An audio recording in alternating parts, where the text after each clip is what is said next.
packed my bags, bought myself a Land Rover, drove up to a dusty town called Mound at the edge of the Okavango Delta. I just got this huge opportunity and experience to kind of learn about safari camps and safari lodges. And I think, a lot of experiential hospitality roots today come from that experience.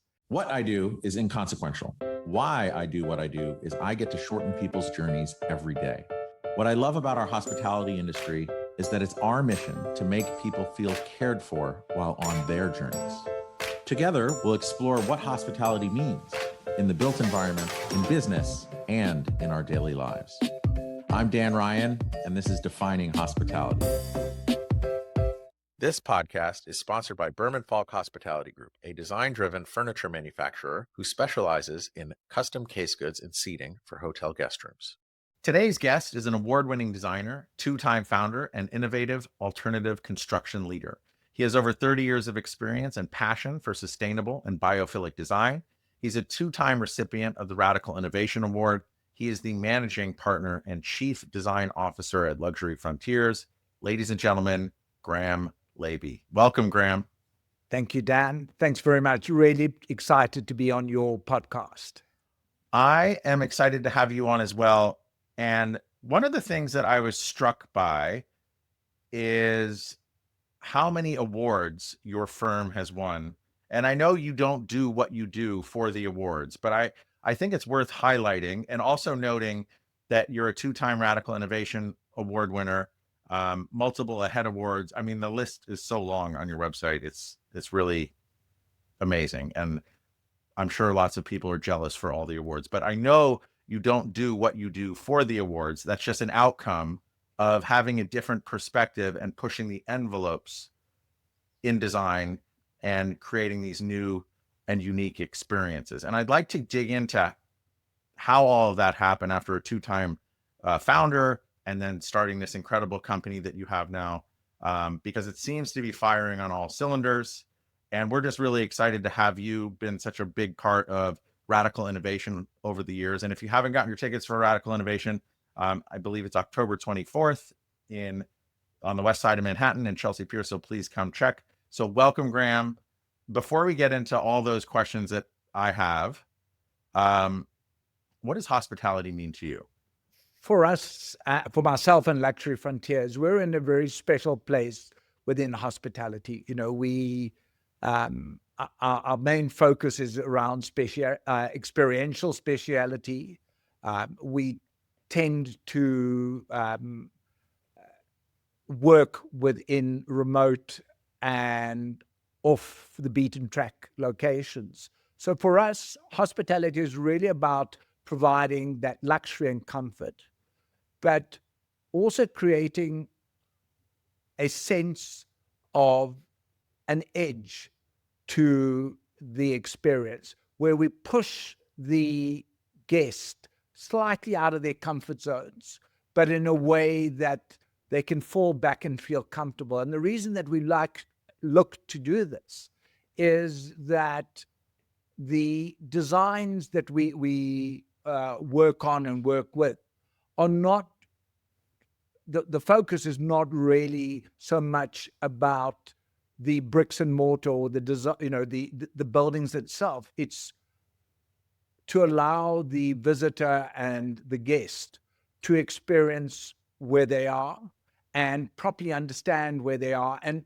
more importantly, based on the principles of biophilic design, experience where they are. I think that lens of experience where they are is truly transformational. I remember in 2017, you're sitting in Johannesburg, South Africa right now. I was a couple thousand. I don't know how far away the Masai Mara or Serengeti is from where you are. Probably I'm going to say a couple thousand miles to the north. It's about, I think it's about 6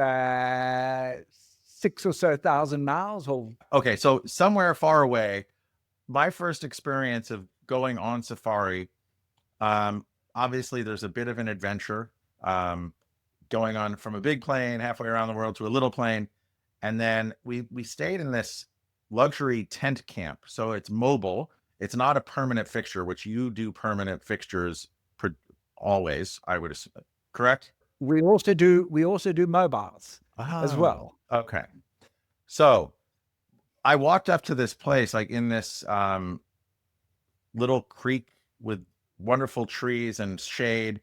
There was a huge escarpment off to the left. I really felt like I was near Pride Rock from The Lion King, but I've traveled a lot. I've been, I think, almost every continent in the world except for Antarctica. And it was at that moment, having been almost in my mid 40s, I was like, oh my gosh, I haven't really traveled yet, because that experience of being in a tent and having just the views and being in nature and having a leopard walk right past my head while I was sleeping, just separated by canvas, and hearing it sounded like a saw was being cut. And my daughter sleeping next to me, and me being like, oh, I'm not a good protector. We're going to get eaten alive tonight. But we were totally safe. But it was an experience that I've not had, even like camping in the woods. And when I look at all of the projects that you've done and the awards that you've won, that idea of the four walls is gone, right? You're really bringing people into this experience, and it is truly transformative. How, at what point in your career did that light bulb go off for you to say, I really wanted, every project I work on, I really want to challenge that idea of what the four walls are and how projects are situated, and really bring that experience into the person experiencing it? When I really started out my career, I kind of I was involved in kind of hospitality, but more traditional hospitality, and hospitality projects. And at the time, I was working for Orient Express Hotels, which is now Belmont, and they decided to buy a series of safari lodges and camps in the Okavango Delta. And they, thought, okay, you're from Africa, you must know exactly what happens in the bush and what happens in the wild. So, I kind of thought for a second before I answered it, and then kind of said, do I really? That's one of those moments where you always say, yes, of course I Yes. do. And that absolutely changed my life.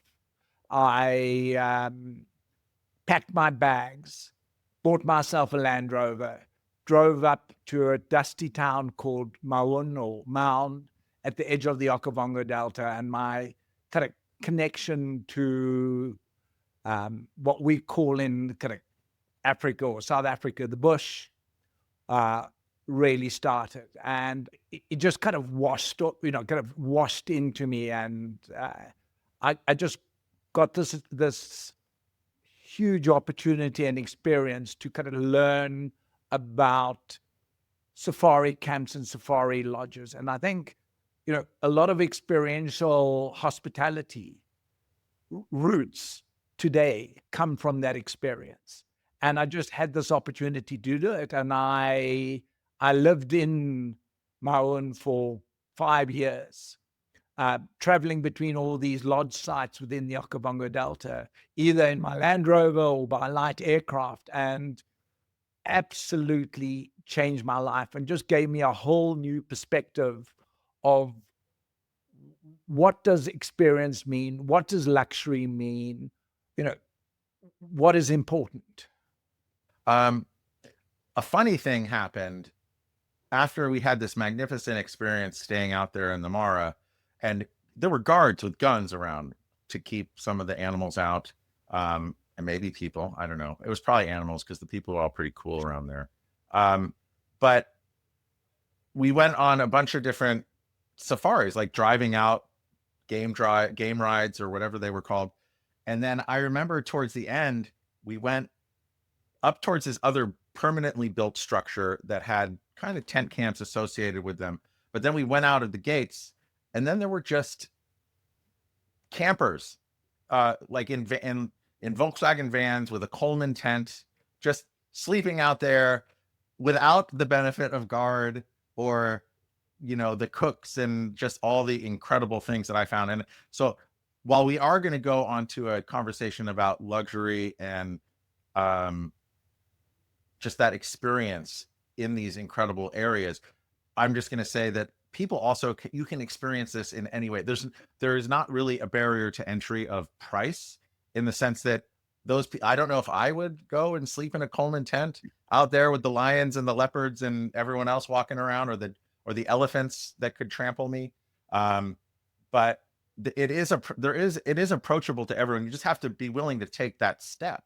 One of the things on the luxury side that I'm really awestruck with the projects that you've worked on is how you've incorporated this idea or sustainability as a major pillar, if not the strongest pillar. I guess you have to have equally strong pillars, but I would more heavily weight sustainability onto your approach to projects.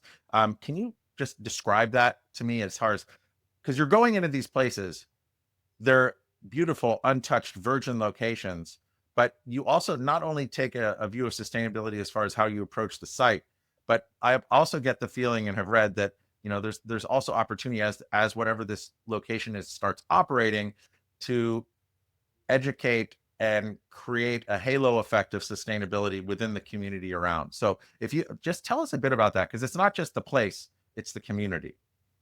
Oh, 100%. So, most of these locations are either set in national parks, game reserves, or community lands that abut national parks.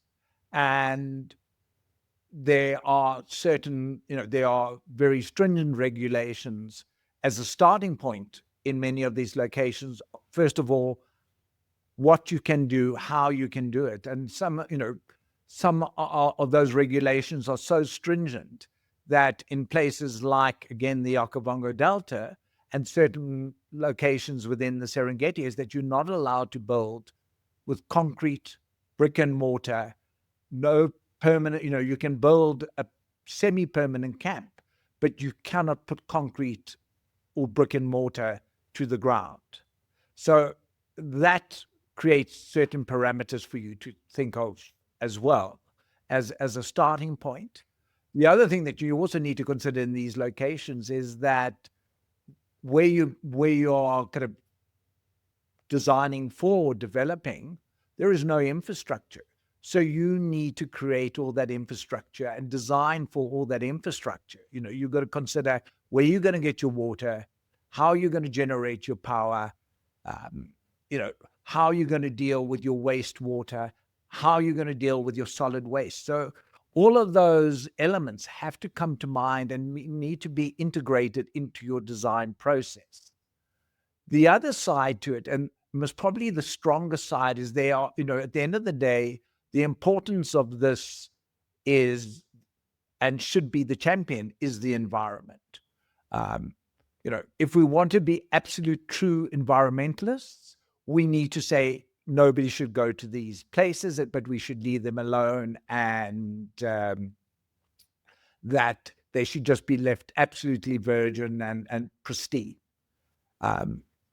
Unfortunately, in order for these kind of locations to survive, there needs to be economic benefit in order to maintain the land, and in order for the land to retain as wildlife areas and not to be taken over for farming or for mining.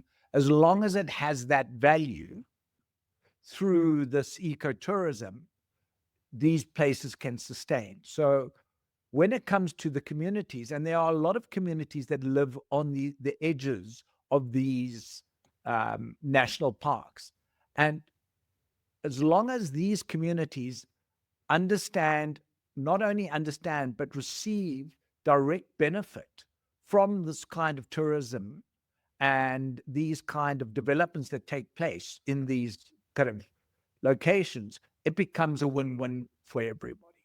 It cuts, by creating job opportunities, revenue opportunities, and real revenue opportunities and ownership opportunities. these that benefit these communities, the communities then understand the importance of kind of environmental management and kind of wildlife retention. And even in certain cases, we worked in projects where degraded farmland has been rewilded to bring it back to a more pristine and wildlife environment. If you think about getting all the material there, or site selection and getting all the material there, getting buy-in from the community or the national park, when you look at all the complexities that are headwinds into the projects that you do, which project that you've worked on do you think was the most difficult to approach from that point of view? I think each project has its own challenges. We are looking, kind of, we have projects where, you know, uh, you would have to, the logistics play such a pivotal role where you have to get goods in through kind of a long haul truck from a city. Then you have to change it onto um, a four-wheel drive truck. Then the materials need to be changed onto a dugout canoe and then ported to site. I mean, those are the kind of complexities of projects. We've looked at projects like that in Rwanda. Botswana is a kind of a prime example of that. We've also, been working on projects in places like Peru, and places like Nepal, where there is just no road access and everything has to be ported in or, on the back of a mule. And when you start looking at that, you have to start designing accordingly. So you have to start looking at how you design things around member sizes and panel sizes, because you need to kind of account not just for the building itself, but getting the materials there and understanding what length of timber can a mule put onto its back. And you have to design everything around. Oh my God.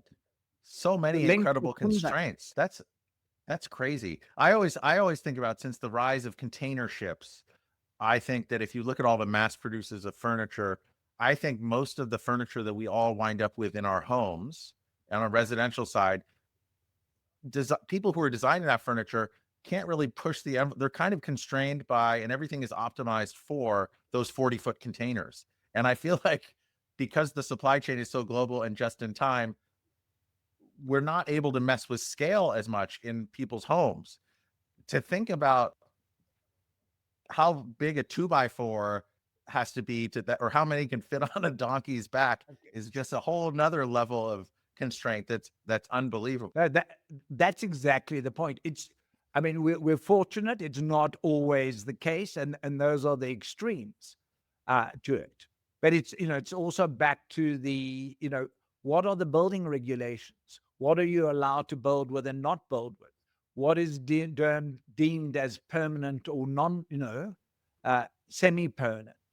And it just it pushes you to kind of really consider your designs really carefully without losing that kind of original intent of, because the design at the end of the day, both visually and practically, so kind of function and form, kind of marrying together, are still so important in these developments.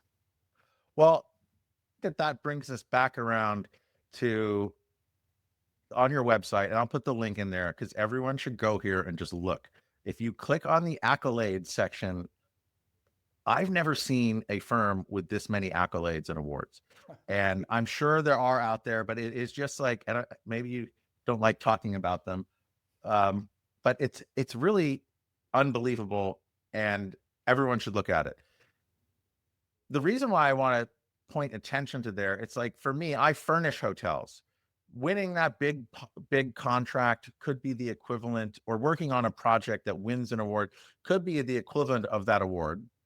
But to me, it's not about the award or getting the big project. To me, it's about all the activities that lead up to that. So in my case, I love connecting people. I love talking to people. I love shortening other people's journeys. So I hold myself accountable to have at least 100 collisions with people every month, right? Via podcast, coffee, dinner, drinks, whatever, because I get energy off of people.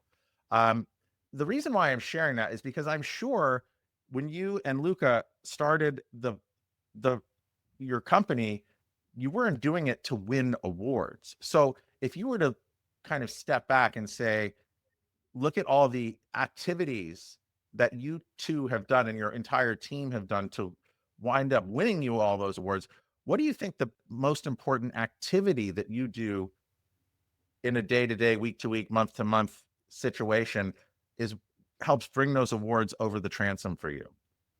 I think it's twofold, and I think it's about how we kind of set out with the company. Is that you know, at the beginning stages of our kind of meeting and kind of starting to build up Luxury Frontiers, is that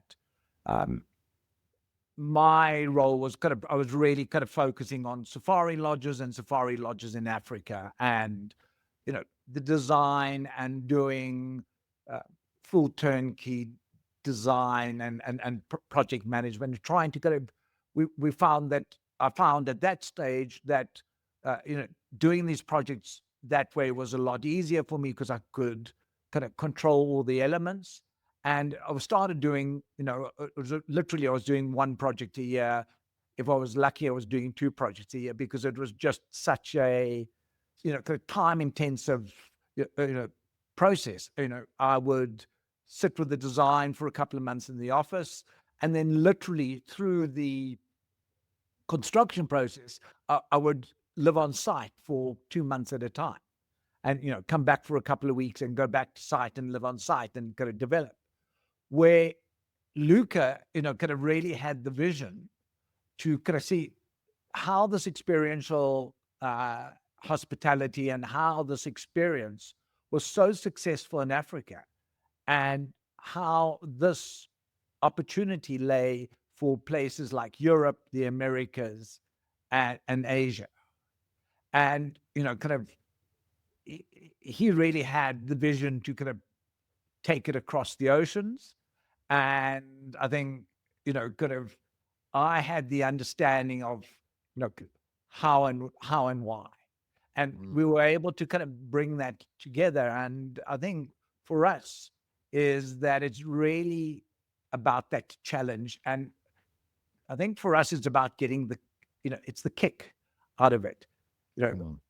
Give us a challenge and we really want to take it on. And I think we've been really fortunate to be able to make a really successful business out of it. And having worked at larger companies and started two companies of your own, at what point, how did you meet Luca? At what point did you say, you know what, I think I'm ready for a partner? Because sometimes that's oftentimes for entrepreneurs the most difficult task or idea to take on if you've been used to doing things on your own. Like, what was that? At what point did that light bulb go off for the two of you, or you, if you can't get into his head? But I'm sure you know his story too. I think Luke is smarter than me at these kind of things. So what happened is that I was there plodding away, doing my one or two projects a year, kind of immersing myself on the ground. He had the opportunity, of a project in Costa Rica, and he kind of shopped around and kind of asked around, who's really good at alternative architecture and tent architecture and design. And somebody said, contact Graeme Labe. He's in South Africa. He has his contact details. And I gave me a call and he said, I've got this project opportunity in Costa Rica. Would you like to try and come across with me and undertake this project? And, we went to look at the project. Unfortunately, the project never came to fruition, but the light bulb kind of dropped, and was probably more so for Luca than it did for myself. But what I kind of realized is that, whilst we have to actually bring these projects to fruition, at that time, the message or the understanding of this kind of hospitality was not really out in the Americas or in Europe that strongly. And with Lucas seeing that opportunity and being the penultimate salesman that he is, and, kind of really had the vision for this, is really using our skill sets in bringing this together and bringing, his ability to bring the message. And really being able to bring the understanding of the value of this, kind of experiential tourism into traditional tourism. I think that's where kind of the bulb light went on, and we were able to build up a successful business in doing so. And I think our designs are great, but I think what's really allowed us to kind of get to the forefront is pushing the experience to the forefront.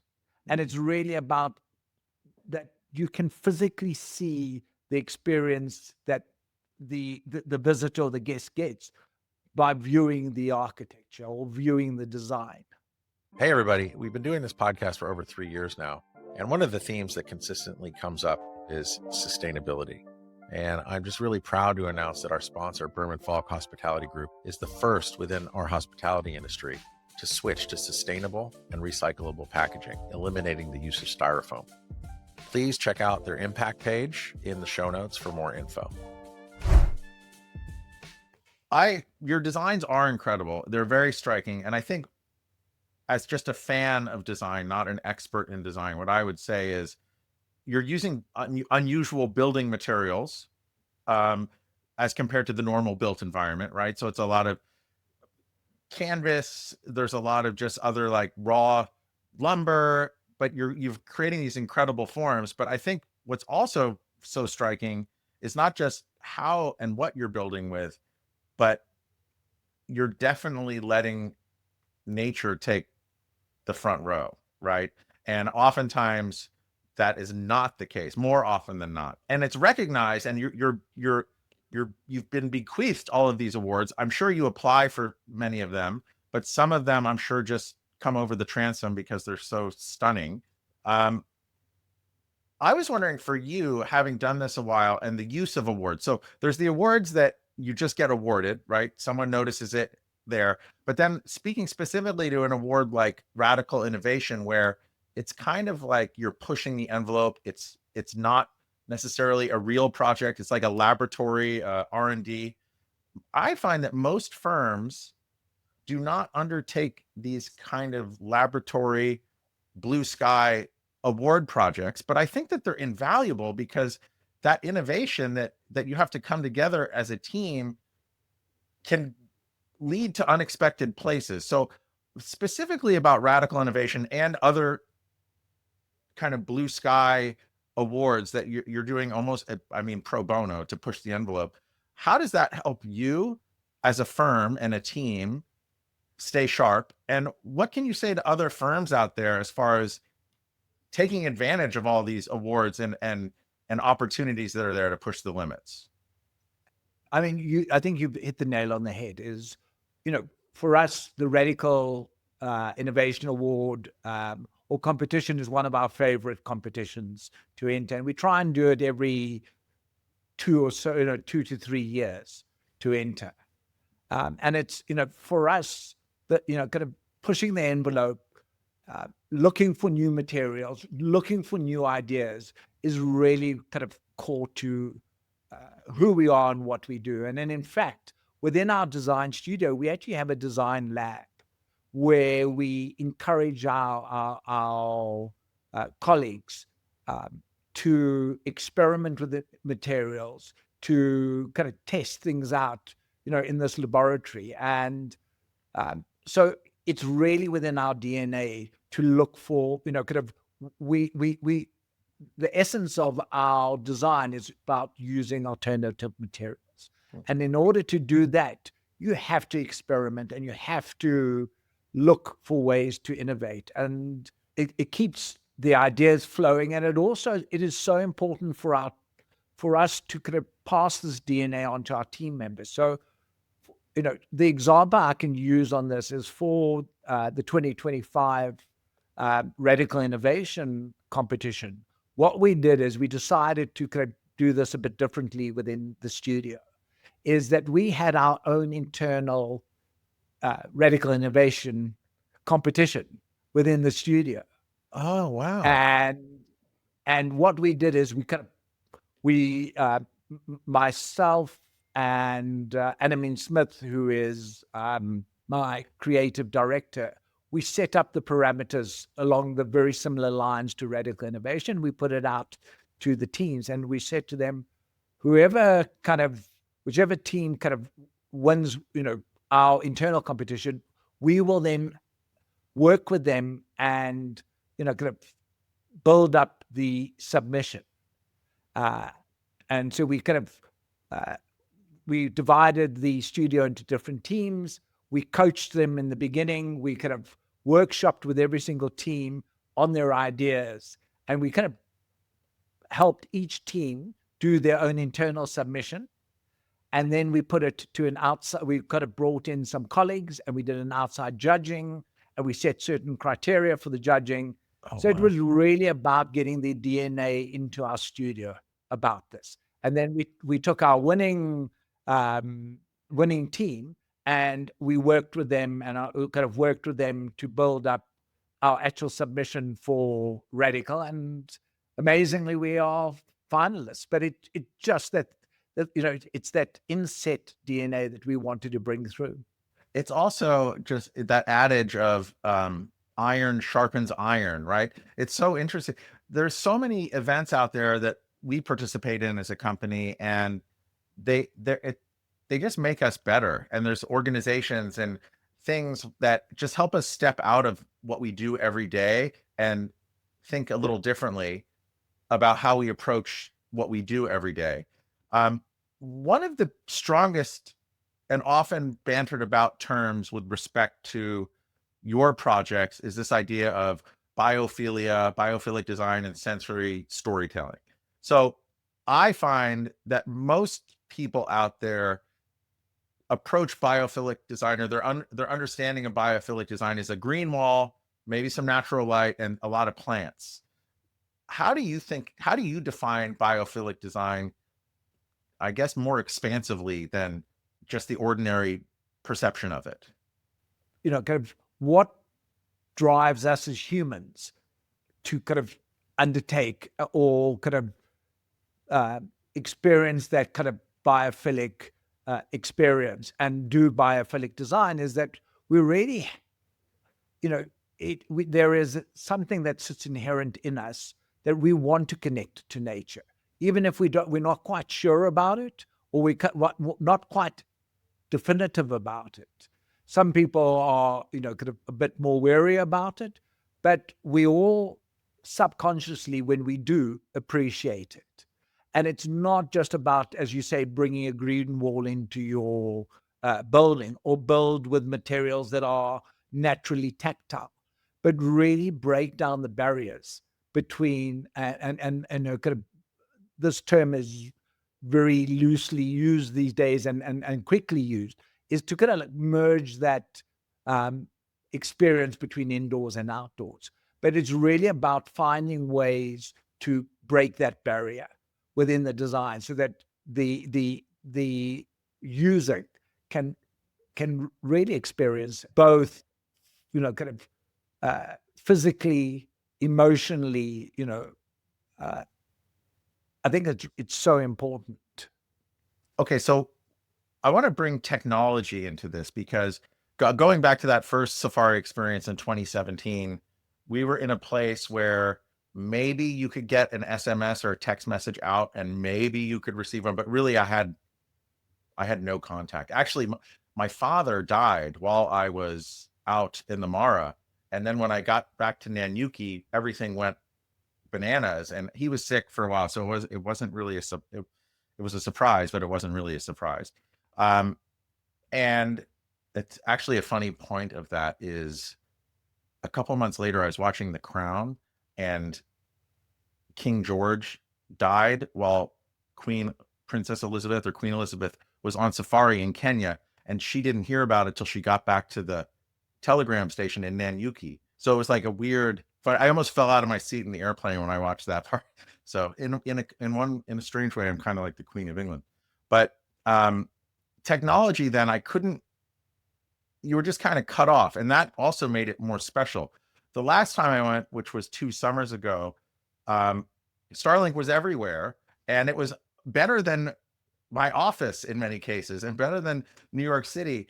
And how do you balance that? Because at some point there's a level of escape, but now you can be connected everywhere. So how do you personally approach that? And then what are some strategies that you hear from other travelers on your way as far as when they really want to escape? How do they escape? Do these hotels offer a locked drawer where you can put your technology and just be there? Well, we really try and encourage our clients, being the kind of the operator and developer, to kind of do that, but we have to work alongside their needs, because kind of at the starting point of any project, we create a framework for that project, understanding the needs of the operator, the guests, etc. And we try and kind of stand in the middle of this as the designers and kind of find where those intersections meet, and kind of try and meet everybody on that. I think it's back to kind of that luxury, is that how do you become truly connected to where you are, and remove the noise. And that to me, that's my personal kind of thing, is the way that I can kind of disconnect and not be on my phone and not kind of be in comms. And I think a lot of people, if you really try it, you can appreciate it. It takes you time to decompress from it. But I mean, technology has kind of moved so far ahead in all of these things. It's not just about comms and communication. It's about things like power generation. How can you get hot water out in the middle of the Mara? And that technology has really, really improved. So what it's actually done, it's made this, it's got its positives and negatives, but there are a lot of positives, is that it's made it the ability for it to be a lot more comfortable for everybody.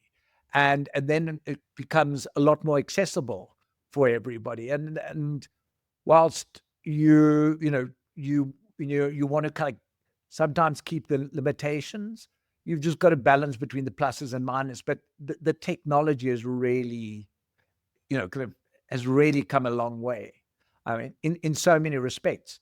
I mean, I'm showing my age, but when I kind of started building my first camps, I remember when we were out on site, there was no communication other than an old-fashioned HF radio, right? I mean, it wasn't, since then, even radio communication has improved, where you've gone from HF to VHF, which is kind of automatic. You're not on the kind of airwaves. And we used to have to order our building materials kind of once a day or once a week, and try and kind of communicate through this long wave radio. It was crazy. And if there's like a solar flare, forget about it. Yeah. And then the kind of, maybe kind of once a week, the post bag used to come with the kind of aircraft that brought guests in, or, and we used to kind of get lists of information or drawings. And, kind of today through comms, you can kind of download anything on site, and you can communicate like you're communicating anyway. I'm curious on the remoteness of many of the projects that you work on. And I read a couple of years ago somewhere that drone technology is, I guess, payload and range is doubling every 18 months. So in a way, drone technology is following Moore's law with microchips and processing. Are you seeing that in the remote locations? Like, have instead of the donkey, have you done any deliveries via drone yet, or is that still a ways off? And would that do you see that changing the way you approach projects, if that Moore's law is true? I don't think I'm up to speed enough on that, but we haven't seen it. But I think I mean, it could certainly kind of go a long way, go a long way for us in these kind of remote locations. I mean, we've seen it in different ways, but the interesting thing is in a lot of the locations that we work in, you're actually not allowed to use drone technology. Oh, because it would spook the wildlife, probably. One, it spooks the wildlife, and two is especially in areas where there are rhino, for instance, is they don't want any data capture of information of where these rhino may be. Oh, yeah, because of poaching. Oh, okay. Poaching becomes such an issue. Yeah, it's such a complex, industry and environment. Wow. I didn't even consider that. Okay. Well, that's good to know. So I want to, on your career journey, having worked at larger companies, started your own, living off grid, doing one project at a time, all by yourself. How do you think, as far as guiding the creative direction of those teams you mentioned at Luxury Frontiers, when have you found as a design leader the best times to poke your head in a project and give your coaching? I loved how you said coaching before. And the reason why I'm asking is I go back when I was an intern at Hirsch Bedner in the mid 90s, late 90s in Los Angeles. There were these designers that would build these beautiful boards and be up all night and all weekend and make it. And then Michael Bedner would walk in and say, "This is shit," and then like tear the thing apart. I love Michael, don't get me wrong, but he would tear it apart. The people would be like mortified in tears. And then he would get his package and go on the way, and they'd win the project. But I'm assuming your methodology is different than that. Yeah. So for us, it's kind of it's really it's understanding where you are. It's about that context, whether it's the physical context of the land, whether it's the cultural context, the historical context. So where I place myself on most of our projects is at that inception stage. Is I go with my team so that I can myself personally understand where we are, understand the land, understand the lay of the land, understand what the environment around us is telling us, because that is what is going to drive our design.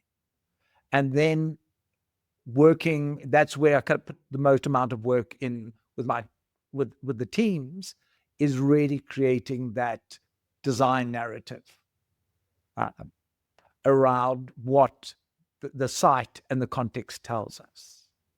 And then that becomes, that becomes the guiding light. And I always go back in and say, let's go back to our narrative. What does our narrative tell us? That's actually not surprising at all. And I think a lot of that has to do with as far as the site, because you said site like 10 times in that, and how to communicate with the site. I'm assuming that a lot of that comes from your earlier experience of living for months at a site. And most people don't have that luxury anymore, or I'm sure it wasn't a luxury, but they don't have that opportunity to be fully immersed and see all the goings on. Yeah. I mean, I hate to use the term, is that, kind of, this is, as it becomes a commercial business, which is, where it kind of moved from a lifestyle, kind of really became I didn't really, when I started, I suppose you couldn't look at it as being a business. It's just a way to become self-employed. And then as it turns out into a business, it just, you've got to kind of find different ways to more commercially um, meet the challenges, but without losing the DNA. And I'm very lucky that I have the experience. And I think where I had the most amount of benefit is the amount of mistakes I made along the way, and had the opportunity to learn from those mistakes. And then keeping those, maybe not the project, I was speaking more generally than just the project mistakes in the experience. You've worked across continents, different climates. Is there one location that you were working at or fully immersed in that still haunts you? Or were they all good outcomes? I think they're kind of generally good outcomes. Every project has its kind of challenges. It's good and bad. And if you said to me, "What's my favorite project?" I can't tell you. There are different things in different projects that I've so much enjoyed. But is there any in I guess where I was trying to go, is there any moment in those full immersion trips where you feared for your life? Like call elephants, animals, disease, I don't know. Were you ever really nervous that you weren't going to make it out of this? I know this sounds kind of. I walked across lion, buffalo, you kind of, and you know, because we're doing this, I've become a bit blasé about it. So, when we go, often now when we'll go to a new site and we have to go with the local ranger, the local ranger is really very careful and like stay behind me when we're walking, because I tend to walk the site. So, 2 days, 3 days, just kilometers and kilometers of walking up and down hills across the site. And I just tend to wonder. And, it was crazy. The other day I was with a team. We were looking at a new project. I can't tell you where, with Mandarin hotels. And we were going to walk to look at a certain site, but we were trapped for an hour because there was a herd of elephant and we just couldn't get past.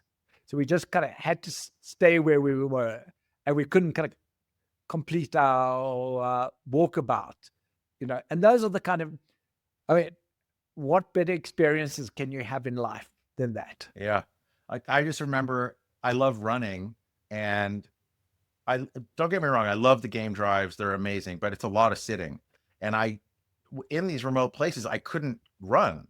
Right. And I remember one morning, one of the Maasai guides, he's like, "Do you want to go for a run? I'll go with you." And then I was like, no, I can't, because one, I feel like I couldn't keep up with him, or he would be running too slow to keep up with me. And secondly, I was terrified of what's in the tall grass that's going to see me run by and they're going to want to come and grab me. Yeah. And there's a lot of things that run faster than you do, right? Yes. And if that happened, he would run faster than I could run. So, I would be the sacrificial lamb. But I mean, you're so right, and it's those kind of experiences like that are crucial. I mean, if you ever get the opportunity, you have to go gorilla trekking. I want to do that so badly. I'm waiting for my daughter to get one or 2 years older. I forgot what the minimum age is in Rwanda.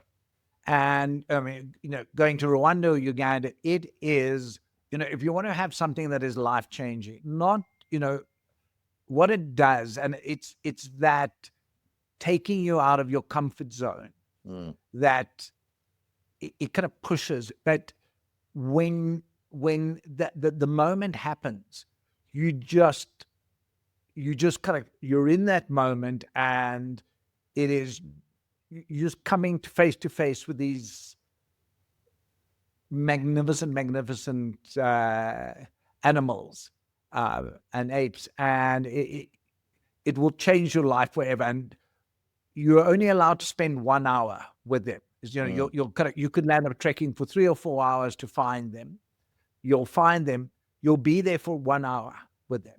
And it sounds like, 1 hour sitting in a place is a long time, but you'll see them, and then a minute later, it feels like it's over. Yeah. And it just, it's all encompassing, and there's no other noise around you.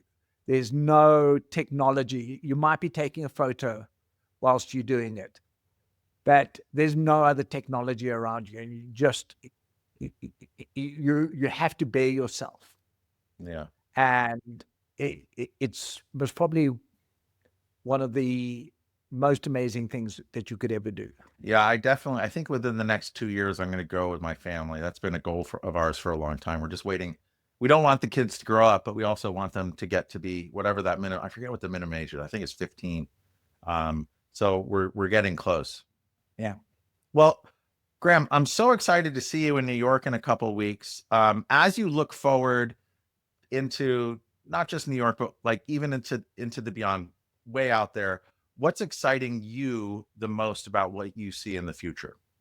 I think what is, and it's so prevalent now, is that this recognition of this experiential hospitality has kind of moved to, kind of, and I don't like to use the word mainstream, but the recognition of what it can do for the individual and how it can kind of emotionally improve their lives, and that people have recognized that they want to experience their holidays and their visits like this. It's really amazing to see, and it's amazing to see even the larger brands moving to this. You're seeing, Six Senses have always, kind of have been in the space, but you're seeing, kind of Ritz Carlton and Marriott and Four Seasons.